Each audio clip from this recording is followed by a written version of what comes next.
Bienvenidas, bienvenidos y bienvenidas. El Observatorio Latinoamericano de las Infancias, OLI, es una iniciativa de nuestra escuela en Puerto Rico dedicada a articular redes educativas e investigativas para documentar, difundir conocimientos sobre infancias y juventudes en la región.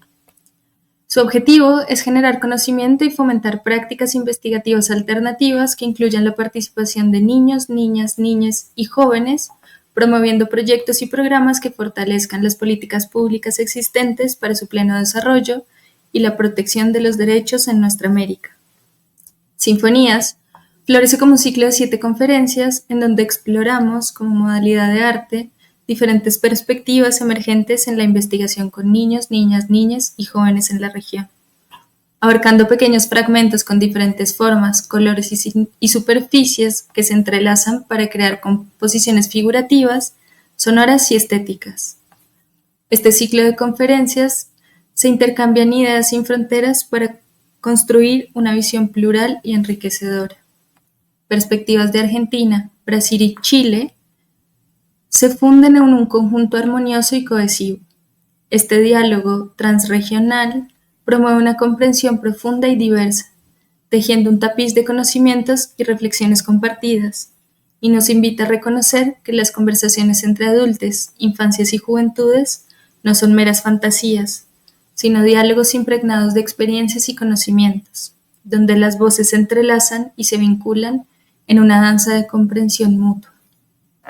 La artista y educadora Lucía Vignoli inició esta serie compartiendo sus experiencias como profesora de artes en el Instituto Nacional de Educación de Sordos de Río de Janeiro, en Brasil, instándonos a reconocer los procesos de brotación de las cosas. Luego contamos con la presencia del maestro Rui Mesquita, profesor asociado al Centro de Educación de la Universidad Federal de Pernambuco, en Brasil, quien propuso el manifiesto El Sonrisal. Posteriormente, Rosana Godoy Lenz, docente e investigadora de la Universidad de La Serena de Chile, compartió su conferencia Investigaciones Vidas con niños y niñas, Devenir del Aprender.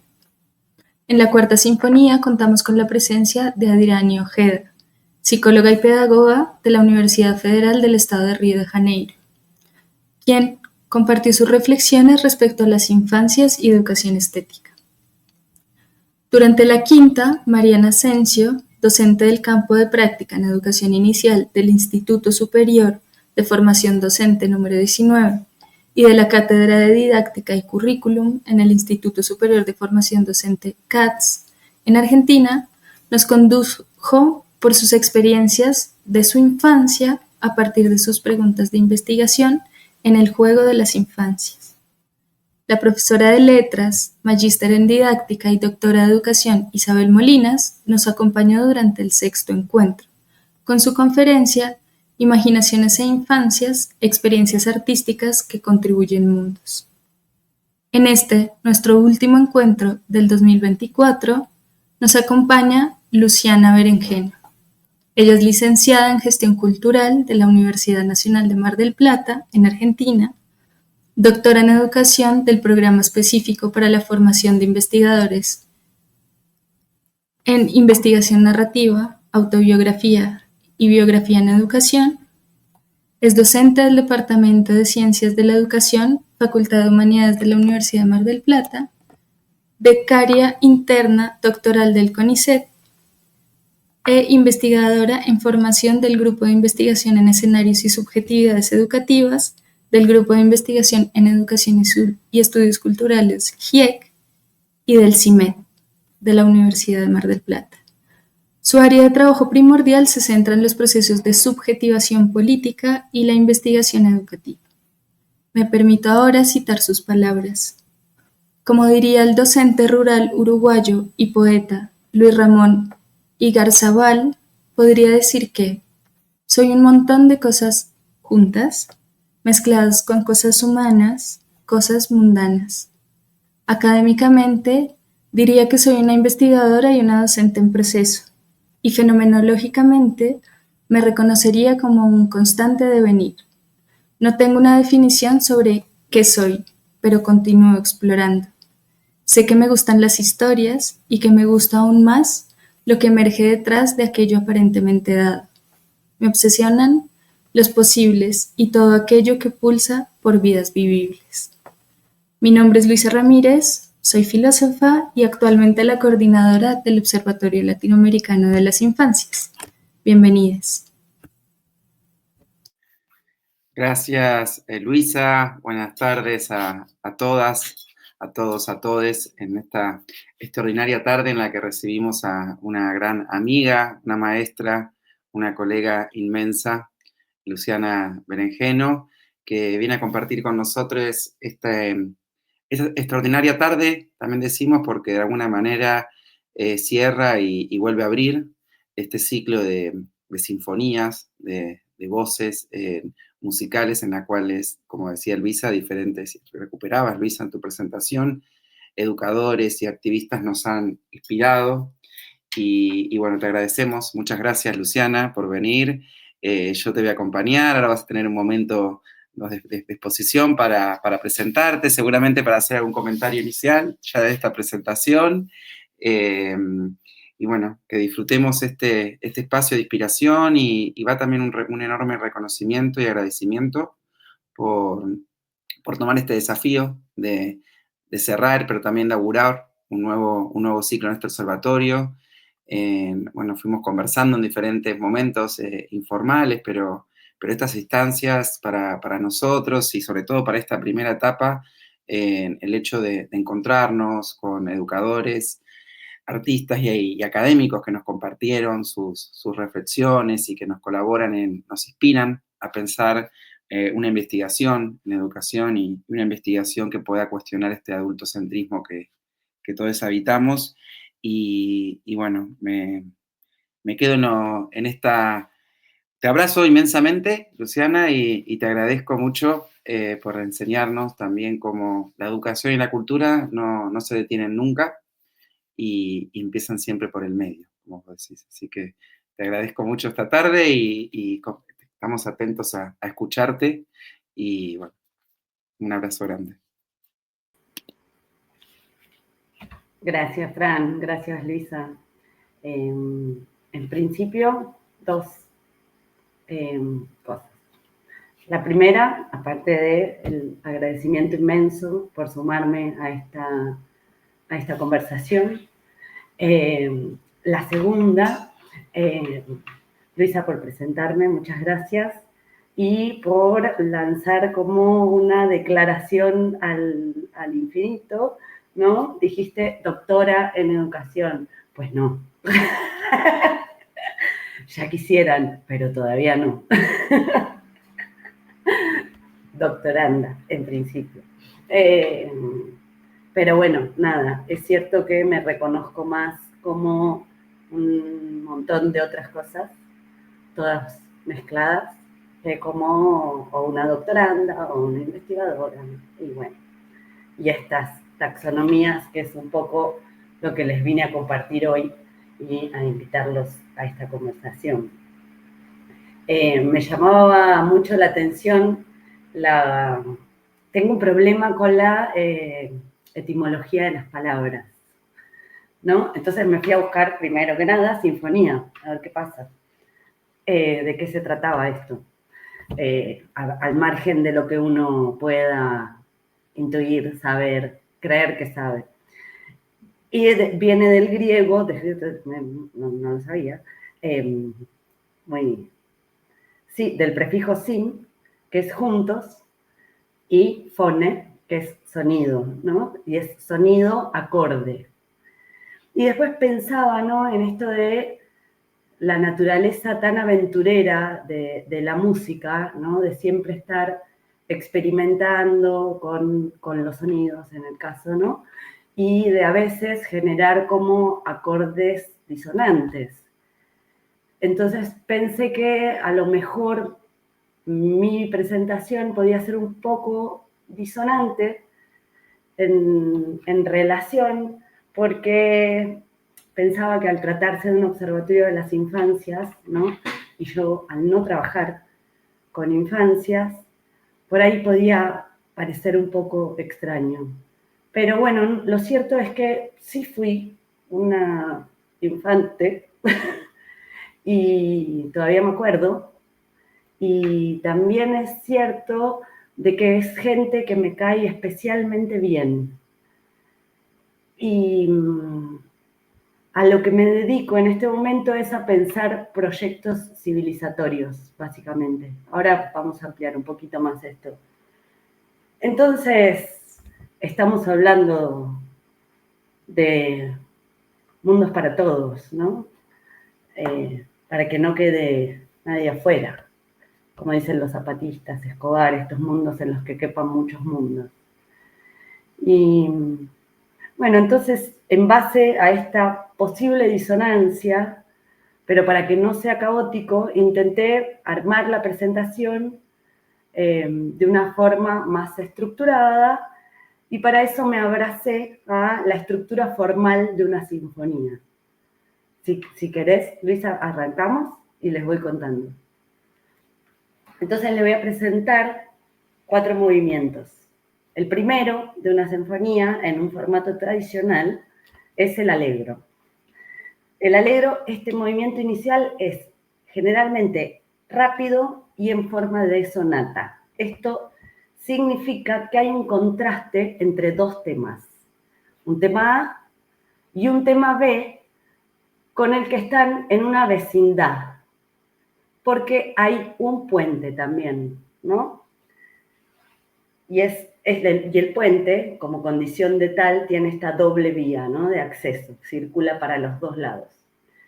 Entonces, justo me hizo mucho sentido con el título que le pusimos a la presentación. Si querés, vamos a la 2. Entonces, para presentarles este primer movimiento, ¿no?, de 2 temas y un puente, tenemos la educación y la cultura, ¿no?, como conceptos y categorías. No podemos dejar de reconocer que son construcciones históricas bien concretas y para nada neutrales, ¿no? Sin entrar mucho en el debate, porque no es tanto lo que me interesa compartir, podemos mencionar que hay una multiplicidad de abordajes teóricos que devinieron en distintas concepciones de ambos términos, ¿no? Si tomamos, por ejemplo, las conceptualizaciones en torno a la educación, desde Durkheim, por ejemplo, hay un relativo consenso, ¿no?, en que la educación es una experiencia colectiva que ayuda a estructurar la vida social en términos de cohesión social y que se ocupa de la transmisión de bienes culturales, ahora respecto de cuáles, para quiénes, según quiénes, de qué modos, dónde, cuándo, ¿no? Son algunas de las problemáticas más básicas que dieron origen a distintos aspectos del insondable campo disciplinar y dentro de ese campo a diferentes enfoques dentro del amplio espectro de lo que se considera educativo. Asimismo, sin vergüenza, podemos llegar a decir que en tanto transmisión ininterrumpida de la cultura fue capturada por el imaginario moderno en la fetichización de lo escolar, ¿no?, donde la escuela se convirtió en este espacio privilegiado y ambiente educativo por excelencia, en el que el espacio en el que parecen dirimirse las grandes cuestiones del campo educativo en el mundo moderno. Si bien las teorías de la educación, y en gran parte con urgente necesidad y con muchísimos aciertos, ¿no?, centraron sus análisis en la escuela, es bien sabido que la educación no se reduce a lo escolar, sino que hace referencia a este proceso permanente que se da en la vida social y, por lo tanto, en la cultura, dentro de la cual las instituciones, por supuesto, forman parte, ¿no? Y aunque parezca obvio, fueron recién los relatos disidentes, insurgentes, propios de las pedagogías críticas, descoloniales y queer, las que de la mano de los estudios culturales desprendieron lo pedagógico de los relatos tradicionales de la educación formal y habilitaron la consideración de otros escenarios como pedagógicos, poniendo sobre la mesa los procesos de reeducación permanente que se dan en el ámbito de la cultura. En lo personal, yo entiendo a la educación, como me la presentaste vos, Fran, como, no sé si te lo acordás, una práctica reconstructiva del sentido del ser, dijiste en algún momento, creo que por el 2014, en alguno de tus artículos. Desde ahí podemos tejer un primer puente hacia la cultura, así que vamos a quedarnos ahí. Pero más o menos se entiende que pasan un montón de cosas dentro de las conceptualizaciones, ¿no? Es un poco el espíritu, no importa tanto profundizar en cada una. Pasamos al tema B, la cultura, ¿no? Siguiendo a tu coterráneo, Eduardo Restrepo, Luisa, antropólogo colombiano. Él dice que numerosos estudios a lo largo de la historia presentaron la cultura a partir de toda una serie de comparaciones para dar cuenta de lo que se entiende por cultura. Desde el funcionalismo, por ejemplo, tenemos la cultura como organismo, la cultura como mecanismo de adaptación extrasomática desde la ecología cultural, la cultura como sinónimo de civilización, perspectivas evolucionistas, la cultura como lengua, Lévi-Strauss, la cultura como texto, desde la semiología, y sigue, ¿no? La cultura como. Todas estas conceptualizaciones que conciben a la cultura como una totalidad sirven para contraponerlas a otras, o bien a la naturaleza, siempre a la naturaleza, o bien a otra cultura, ¿no? Pero como espacios autocontenidos. Al dejar de considerarlas cerradas, monolíticas, homogéneas, las culturas devienen híbridas, Canclini. Y en este sentido son comprendidas en términos de procesos estructurantes y fuerzas productoras siempre en tensión y transformación. La cultura como encrucijada, va a decir Restrepo, ¿no? Heredero de los estudios culturales. Desde los 90 en adelante, respecto a las nociones en torno a la cultura, se dieron numerosos debates, principalmente en el campo antropológico y dentro de los estudios culturales.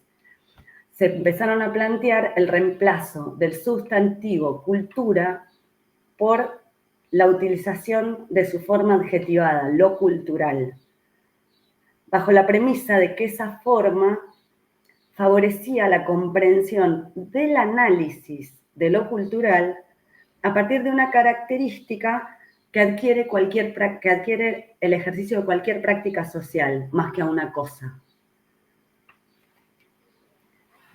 Arturo Escobar va a decir que todos estos grandes modelos de la cultura como, ya sea encrucijada o como isla, a pesar de su compromiso con la diversidad, van a continuar sosteniendo y promoviendo la creencia en la existencia de una única realidad objetiva, un único mundo que subyace a toda realidad, el universo, ¿no?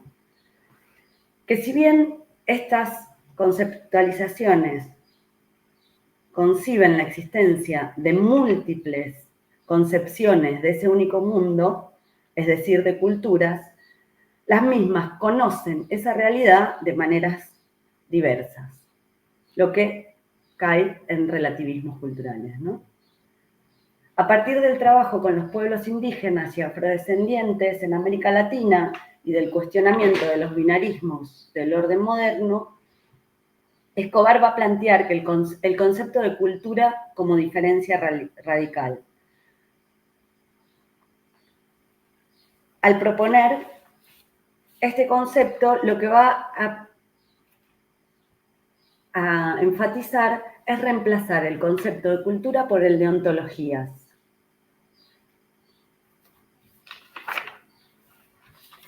Perdón, ¿eh? Una concepción de ontología que permita múltiples mundos nos lleva, como vamos a ver un poquito más adelante, a la noción de pluriverso. Un mundo en el que quepan muchos mundos, como dirán los zapatistas, iba a enfatizar ontologías no dualistas y las ontologías no dualistas y relacionales que mantienen muchas de las comunidades en Latinoamérica especialmente. Quedémonos ahí por un momento, ¿no? Entonces, supongamos que desarmamos todas las conceptualizaciones en torno a la educación y todas las conceptualizaciones en torno a cultura. Mapeamos más o menos, sin profundizar en absolutamente ninguna, la cantidad de visiones posibles que se pueden desprender. A propósito de esas conceptualizaciones, y desde una lógica operacional e instrumental, analítica, ¿no? Podríamos reducir los vínculos inmanentes entre la cultura y lo cultural, o la educación, o lo ontológico, ¿no? A acciones culturales en contextos educativos o prácticas educativas en contextos culturales. Educación, cultura, juntas pero no revueltas. Esta mirada sesgada, esta predilección por las separaciones,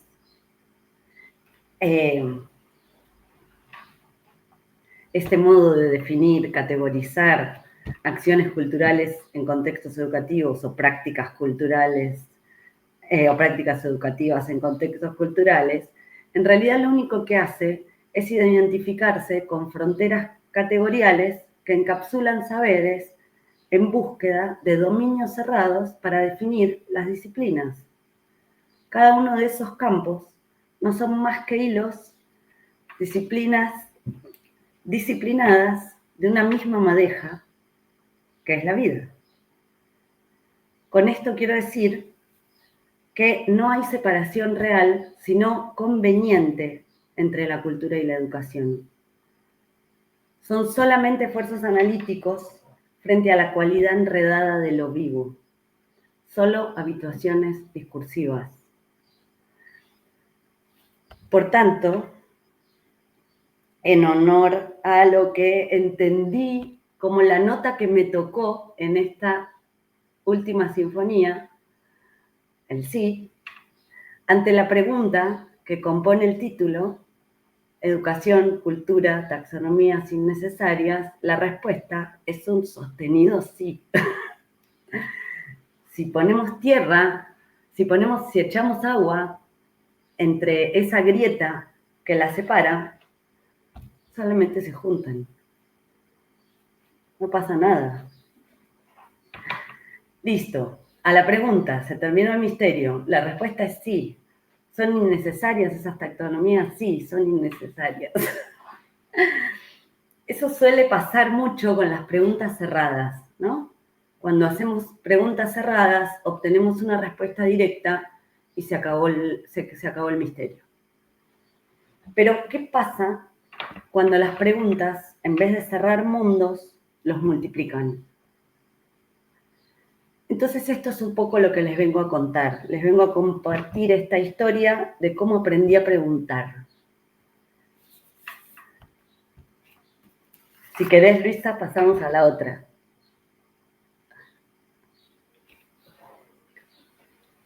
El segundo movimiento, el adagio. Este término italiano indica que la pieza musical debe interpretarse con un ritmo lento, más reflexivo, podríamos decir personal, con una carga emotiva. Eso aparecía mucho en estas búsquedas de la composición formal de una sinfonía. Vamos a intentarlo. Entonces, les voy a contar. Desde que tengo memoria, siempre fui como bastante curiosa, ¿no? Y creo que es una cualidad que comparto con la gente que tiene pocos años. Mis sobrinos, mi ahijado, siempre me traen ese gesto que me recuerda. No me gusta decirles niños porque para mí abre distancias como si parece que estuviera hablando de otro bicho. En cambio, personas chiquitas me gusta más. o gente. Ya está, yo si conozco a alguien alto no digo que es alto, ¿no? Bueno, no sé. Pero la curiosidad siempre me llama mucho la atención en esta gente. Y suele manifestarse en 3 preguntas que se aplican a casi todo. ¿Qué es eso? ¿Cómo? ¿Y por qué? ¿No? Si tienen chance de estar en películas con niños, sobre todo si todavía no fueron al jardín o algo, siempre están, ¿por qué? ¿Y qué es eso? ¿Y cómo? Me encanta. Bueno, en este sentido, si quieren, yo puedo ser bastante infantil. Pero la verdad es que no fue hasta algunos viajes teóricos que iniciaron un poco de la mano del pensamiento descolonial y las narrativas emergentes, ¿no? Estas narrativas desde abajo, que comencé a tomar nota de esto, a prestar atención a esto de las preguntas. Y fue a propósito de la construcción de una tesis de grado hace 5 años ya. Esta predilección por este andar preguntando, medio recursivo, procesual, casi infinito, podríamos decir insoportable, me lleva en general por recorridos teóricos inabarcables, interminables, inacabados. Recuperando un poco la invitación que trajo Mariana Asensio en su sinfonía, ¿no? Esta invitación a jugar y lo que ella contaba respecto del juego, entiendo el trabajo académico, o mejor dicho, la producción intelectual, ¿no? Para no cerrarlo ni a un espacio específico, ni darle la propiedad a un grupo. Lo entiendo como un juego, ¿no? Y en mi caso se parece mucho jugar a hacer una tesis, ¿no? Se parece mucho, sobre todo al inicio, no sé si se acuerdan o si ustedes jugaban, a ese juego interminable en el que uno iba agregándole cosas, que era la de hay un barco en el fondo de la mar, ¿no? Y después decía hay un balde en el barco en el fondo de la mar, y hay el agua que no sé, no me acuerdo, pero como que le vas agregando y puedes seguir y seguir y seguir y seguir, ¿no? No termina más. Y tenés que acordarte, tiene el ejercicio este recursivo de retomar que había un barco en el fondo de la mar, que tenía un pote adentro con un balde, con un palo, con un piojo, con no sé qué, en el fondo de la mar. Y todo el tiempo hace ese ejercicio. Es como un poco el juego que propone a veces la academia, o por lo menos en los viajes a los que a mí me lleva. Mariana decía que el juego es la manera en que los niños aprenden a pensar, a relacionarse y a imaginar, ¿no? Yo le agregaría, porque me acuerdo, que el juego es cosa seria. Por lo menos tiene para mí esa cualidad de lo importante, un sentido de compromiso, un sentido de la participación que compromete toda nuestra integralidad al servicio de la tarea. Jugar de verdad es ir al fondo.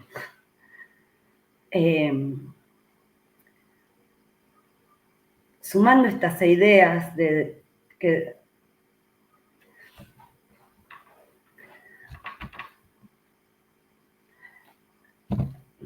un segundo.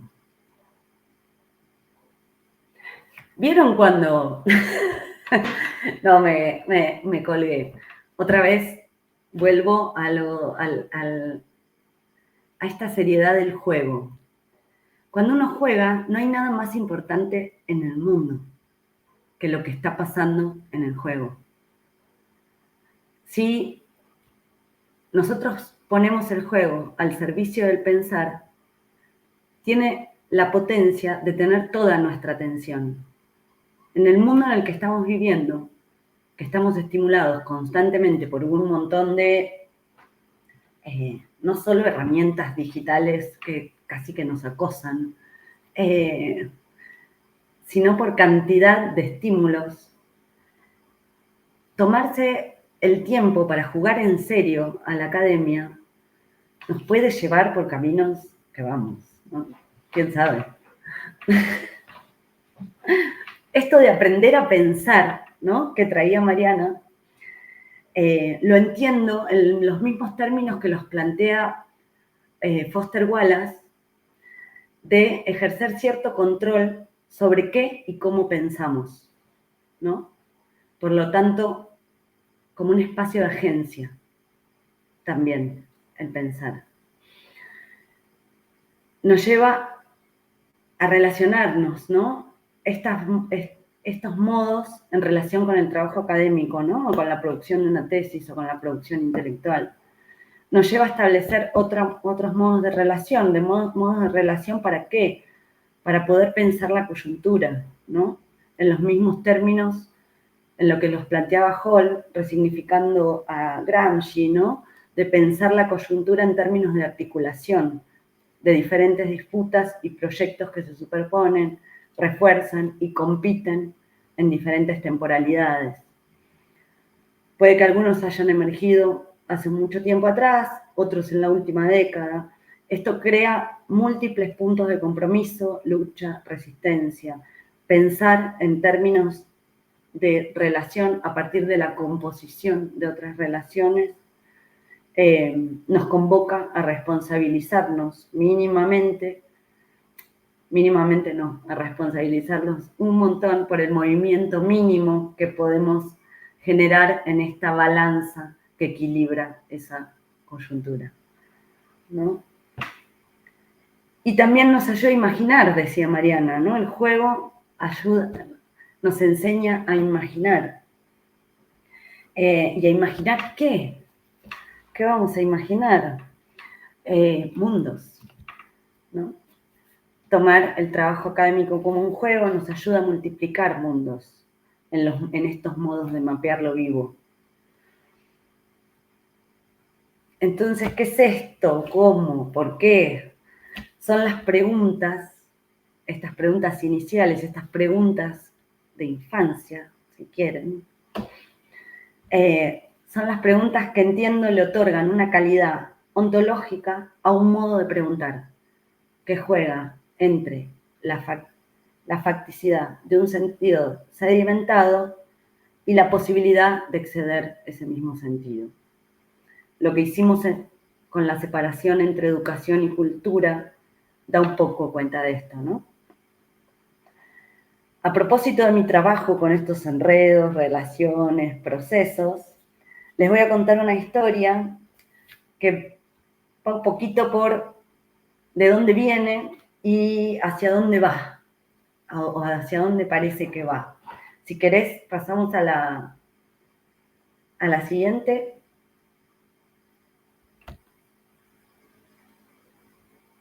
Bueno, cuando jugué a mi tesis 1, que se llamó La descolonialidad en el gesto,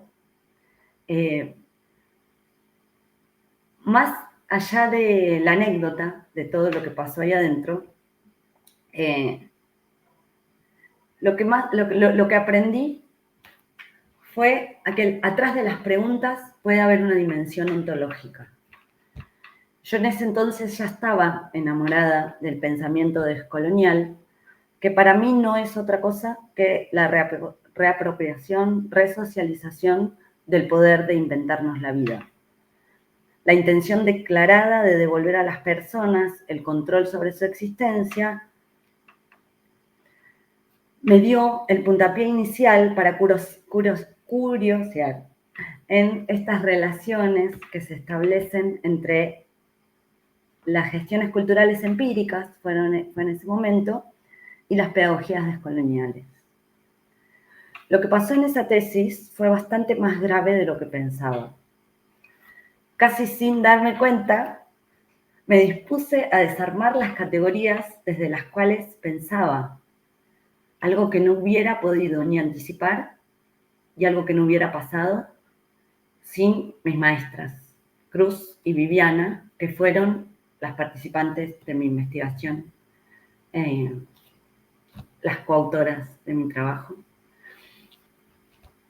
A 5 años de ese trabajo, estoy no solo súper agradecida con ellas, sino también con María Marta, la directora de esa tesis, que siempre me acompañó y me ayudó a pensar y a que mi cabeza mejorara.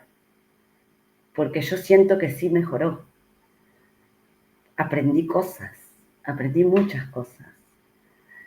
Se me hizo carne que el mundo es insondable, que cada historia cuenta, que las historias son importantes y que urge recuperar y reapropiarnos del presente, independientemente de las condiciones que se nos impongan. Ese trabajo me permitió mapear mis propios modos del hacer y rastrear los espacios en los que entro y salgo de las narrativas de la modernidad. Me permitió comprender que no hace falta multiplicar los mundos, pero sí hace falta multiplicar los discursos que los retratan. Sí hace falta restablecer la mirada ontológica de las preguntas. Eso me lo enseñaron Cruz y Vivi. ¿Qué es la vida? ¿Qué es lo real? ¿Cómo queremos vivir? No me enseñaron las respuestas, me enseñaron el valor de la pregunta, me enseñaron cómo vivir con esas preguntas. Estuvo bueno.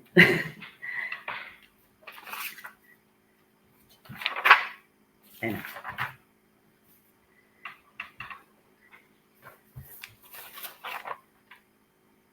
Sí. Pasamos a la siguiente. Ya me estaba saltando, perdón. Retomemos esto un poquito de la dimensión ontológica de las preguntas para pensar la coyuntura, ¿no? ¿Cómo pensar la coyuntura? Yo no sé a ustedes, pero a mí no me gusta para nada esta versión del mundo que parece imperar, ¿no? Cada vez estoy más incómoda. La disputa por las narrativas, ¿no? Hace unos años, cuando estalló la pandemia, le hicieron una nota a Rita Segato en la televisión de 3 minutos a ver qué opinaba de la pandemia. Recién era marzo del 2020, recién se había declarado la emergencia sanitaria, y la tipa, muy sueltita de cuerpo, dice, como si estuviese diciendo una obviedad, acá el problema, la lucha va a ser por las narrativas. Desde mi ingenuidad, yo entendí en ese momento, digo, qué inteligente esta mujer, ¿no? Qué bien, claro, la lucha por las narrativas, o sea, ¿quién se va a quedar con la potestad de definir qué es una pandemia? ¿Cómo se vive una pandemia? No, ojalá hubiera sido eso. Quédate con la conceptualización de la pandemia y déjame vivir tranquilo, ¿no? No, lo que estaba atrás era mucho más grave. La disputa es por el diseño de mundos, no por la definición, por el diseño de mundos. Y entiendo que esto tiene que ver, ¿no?, con estar situados en lo que Arturo Escobar sintetiza como esta crisis civilizatoria, moderno-colonial, capitalista, heteropatriarcal, etcétera, etcétera, etcétera, puedo seguir, ¿no?, de Occidente. Estos modos de mapear lo vivo, de narrativas dualistas, de la separación, claramente resultaron muy útiles para favorecer una única descripción del mundo, con todo lo que eso implica, ¿no? Jerarquías, subordinaciones, subalteridades, exclusión, extractivismo, deber ser, etcétera, etcétera, etcétera. Estas clasificaciones que condicionan el mundo, condicionan también el modo en que comprendemos la realidad y por ende también el modo en que intervenimos en la realidad. Obturaron la potencia que como seres vivos tenemos para reinventarnos cotidianamente la vida. Dentro de esa narrativa dominante por tanto tiempo, surgieron y permanecen discursos que perpetuaron el control, manipulando la percepción de lo que llamamos realidad. Pero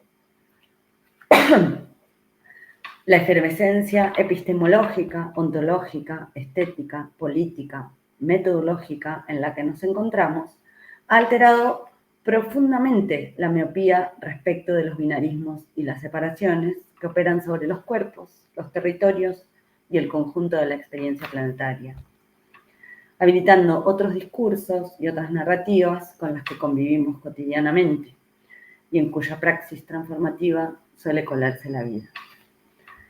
Alimentar los discursos en torno a esas prácticas es para mí el modo de abrazar un diseño hacia las transiciones, de un mundo dual a un mundo relacional, al pluriverso, que no es otra cosa que un mundo en el que quepan muchos mundos. Cuestionar el orden social prevalente como un modo de ejercitar la capacidad de observar el mundo implica reconectarnos con otras posibilidades de existir, otras posibilidades de pensar. La racionalidad radical, las nuevas teorías de la agentividad y de las agencias distribuidas son para mí este terreno de abundancia sobre el que se tejen las narrativas del futuro. Pensar más allá de sujetos e identidades preconstituidas para pensar en convergencias, redes de relaciones, mediante el reconocimiento de la interdependencia radical, es quizás el modo de ensayar otro proyecto civilizatorio, porque claramente el que tuvimos no está funcionando. Pensar la existencia como un espacio de relativa autonomía que se desarrolla en colaboración, en interacción constante, nos permite sumar posibilidades entre las contradicciones. Necesitamos pensar en otros términos, porque como dice Arturo Escobar, los problemas no pueden resolverse con las mismas categorías desde las que fueron creados. Ponemos la otra.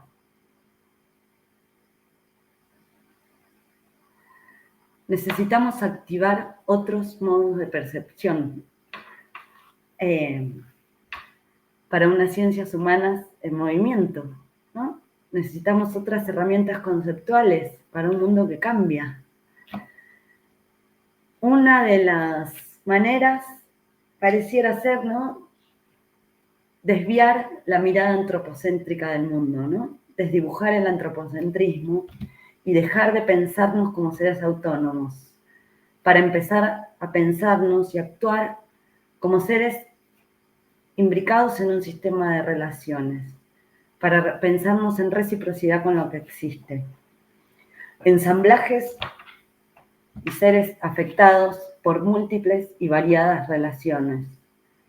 Los poshumanismos nos invitan, ¿no?, a deconstruir y repensar la condición humana con todas las derivadas epistemológicas y ontológicas que eso tuvo. Pero también el feminismo indígena nos da condiciones otras para el pensamiento, las perspectivas ecosomáticas, ¿no?, el saber con el cuerpo, el sentir red. Me puse esta foto que me gustó mucho, que es de un fotógrafo que, bueno, ahí dice cómo se llama, porque el pulpo vive por afuera de la división cuerpo-mente. Cada uno de sus tentáculos, ¿no?, ¿sabían? Es como si tuviera cerebros en cada uno de sus tentáculos. Los tentáculos pueden tomar decisiones por separado. Es alucinante. Entonces, con esta dualidad, ¿no?, ahí como que se cae un poquito. Hay otras posibilidades cognitivas en este mundo.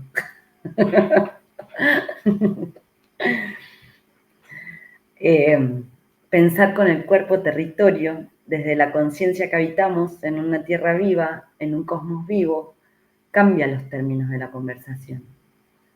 Necesitamos urgentemente renovar los lenguajes de la imaginación política si queremos hacer lugar para otras formas de sensibilidad, subjetividad o inteligencia.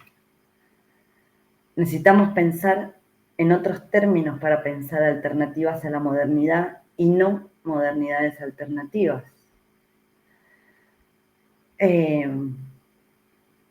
Ahora los voy a invitar al tercer movimiento.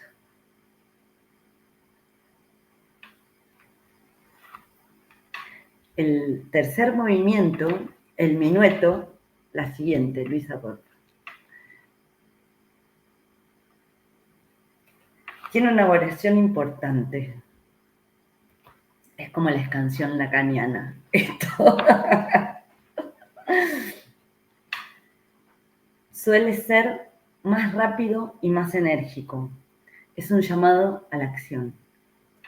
Entonces me gustaría compartirles un ánimo para encarar este llamado a la acción.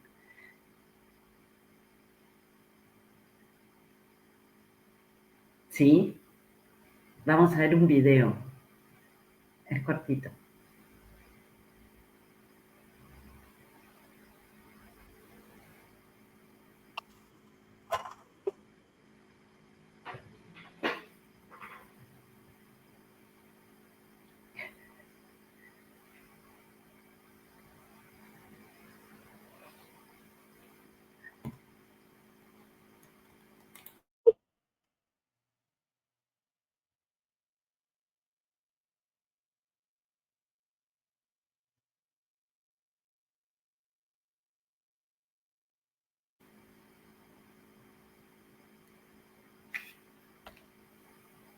Luisa, no se escucha.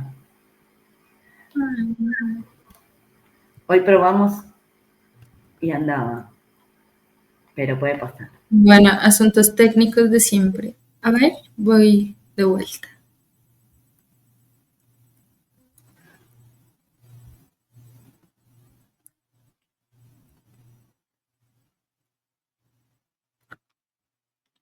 Ujú.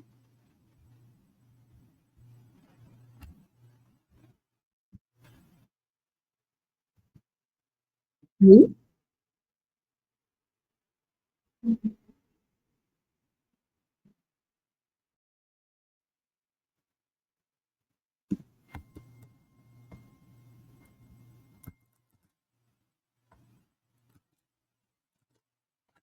Un minuto. Si quieren, probamos. Y si no, no pasa nada. Intentemos esta última. A ver si ¿Vale? lo logro.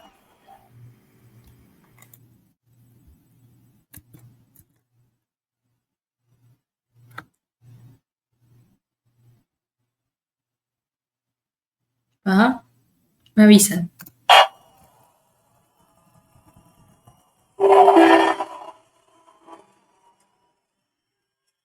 ¿Escuchan?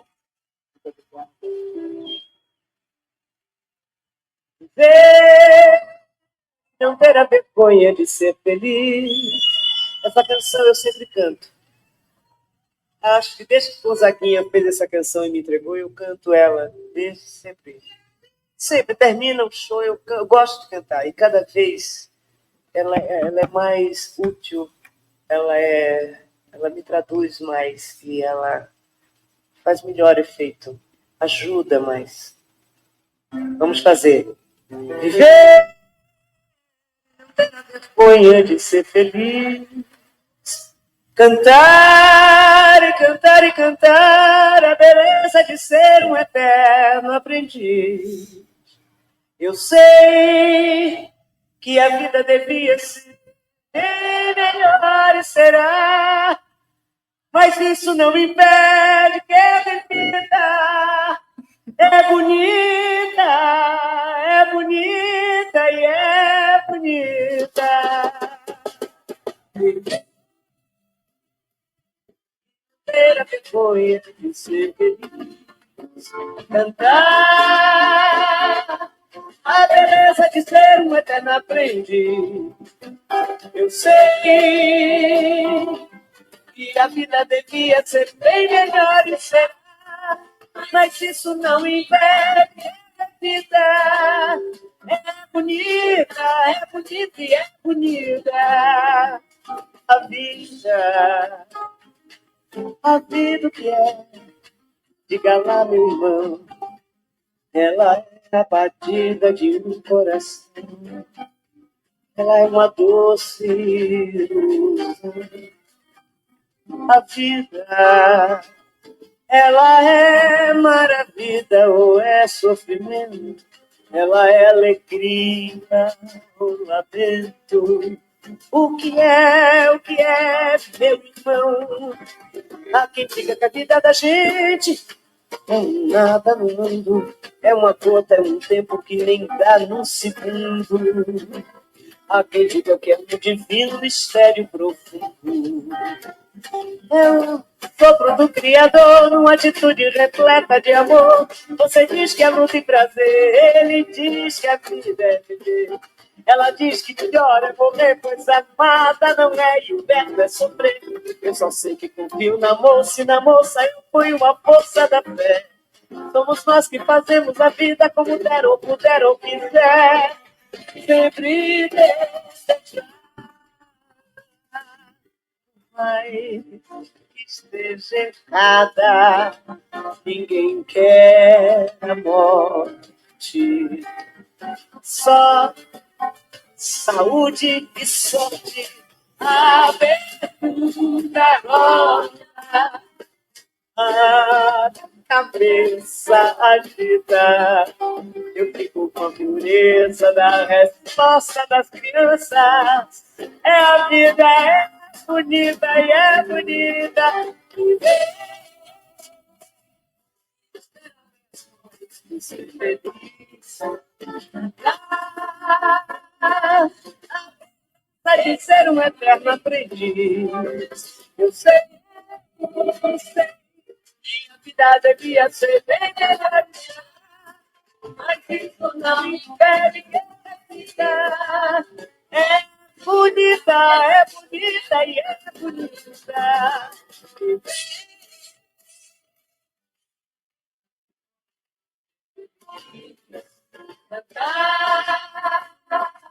A vida de ser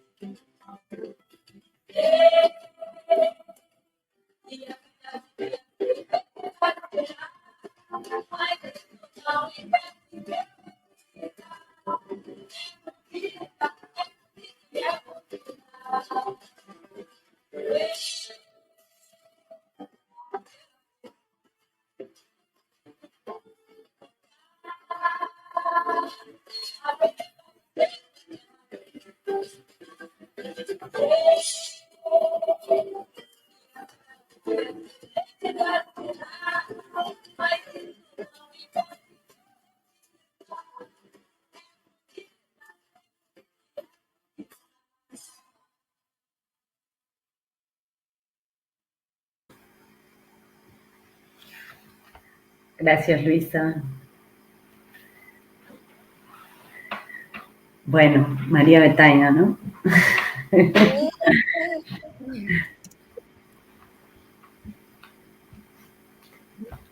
Múltiples formas de contar este mundo, ¿no? Cada pueblo tiene su forma de contarlo, ¿no? ¿Qué es la vida? Pregunta María Betania y contesta un montón de cosas. No importa, pero qué bueno que estás en un eterno aprendiz. Yo voy por ahí. Entonces, podemos pasar a la siguiente, Luisa, por favor. La invitación que me dejó aquella tesis inicial, todas las búsquedas teóricas, los juegos académicos de este mundo en el que estoy viviendo. La invitación es a reexistir, ¿no? Parece ser la clave, como a recuperar esto de lo sagrado, lo excepcional y lo finito de la vida. la resistencia, ¿no? Como esta práctica vital que reconstruye la vida, también es resistencia, pero es sobre todo ir más allá de cualquier elaboración conceptual para relacionarnos con la realidad sin distinciones y sin formas, con este flujo ininterrumpido de la vida. Recuperar lo sagrado, lo excepcional, a condición incluso de reconocer nuestra propia finitud, es andar en el camino del reconocimiento de la fragilidad, ¿no? Y del cuidado. Pero bueno, ese es otro cuento, que si quieren, la próxima la seguimos conversando con mucho gusto. Entonces, para cerrar la sinfonía, viene, Luisa, ¿me compartís la otra? El final. El final, en una sinfonía, se supone que es un cierre dramático y rápido de la obra. Vamos a ver si nos sale. Para eso, les voy a regalar una pregunta, que por supuesto, como nada de lo que compartí, es mío. Esta pregunta puntualmente es de los estudios culturales. ¿Pasamos a la otra? ¿Quién está imaginando el futuro? Esa es la pregunta que les regalo.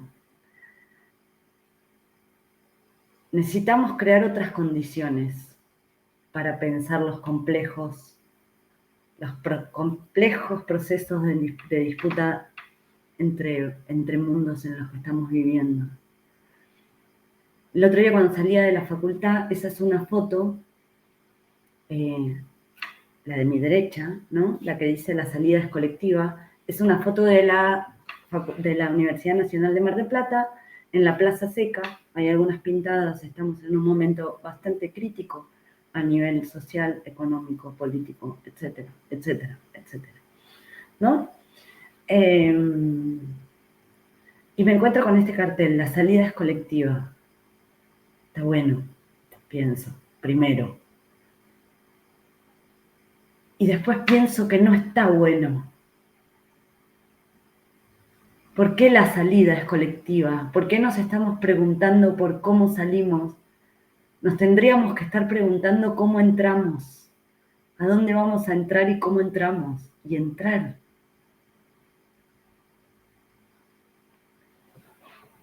No sé cómo sembrar semillas de autodeterminación, pero me parece que preguntarnos por quién está imaginando el futuro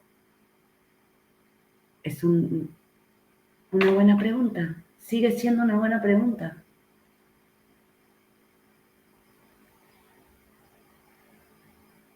No sé, hasta acá es lo que les traje. Este es mi cierre dramático. Muchas gracias.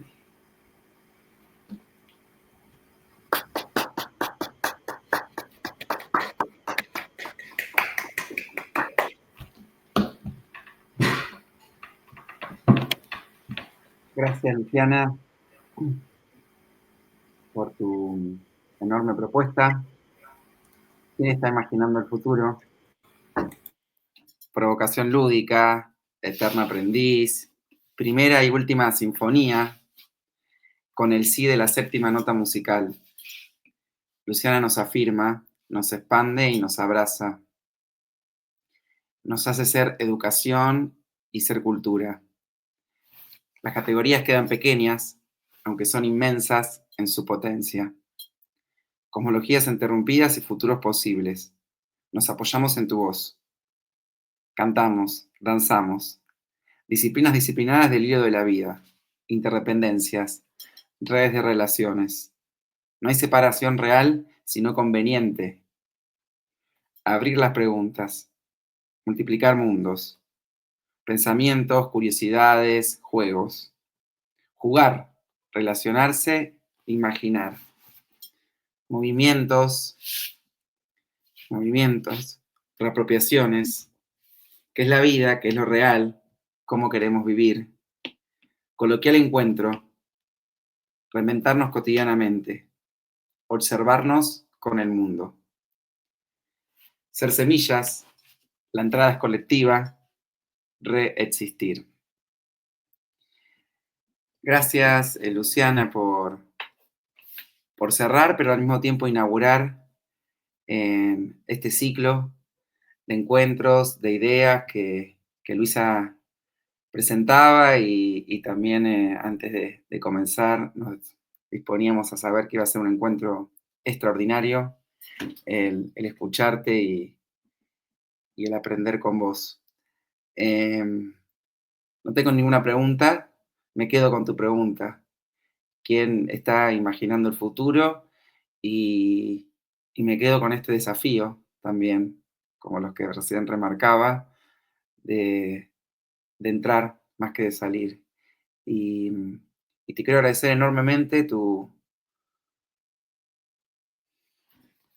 vida, tu aprendizaje y en serio tu presencia para interpelarnos. Así que yo solo me despido en esta emoción inconveniente también, interconexa y con un enorme agradecimiento y un enorme compromiso en que estos encuentros son los que nos permiten más que resistir a lo que viene de afuera, reexistir, como vos nos enseñaste hoy y como me venís enseñando hace unos días, en este reconocimiento, cuando me compartiste también esta idea. ¿No? Creo que resistir nos implica reconocer que la realidad, que la vida no está fuera de nosotros y el futuro tampoco, y nos invita a entrar en él. Así que gracias por estas preguntas, por este tiempo, por este sonido, por esta danza y por esta oportunidad también de escucharnos. Gracias a ustedes, por lejos.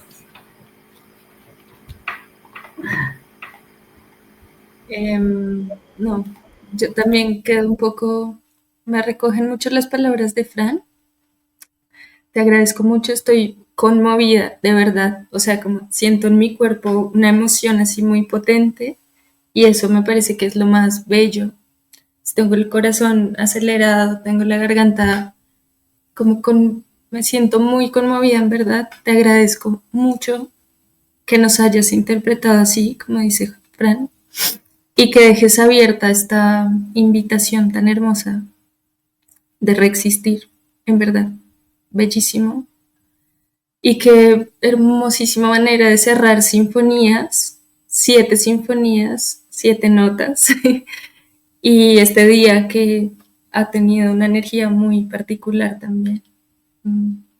Gracias, Luciana.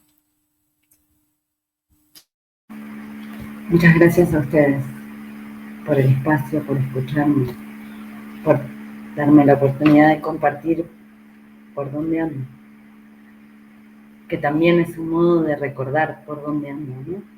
Y no ayuda a no correrse tanto del camino a veces, que puede parecer tan tentador. Así que gracias a ustedes. Adiós. Gracias, Luz. Bueno, nos despedimos.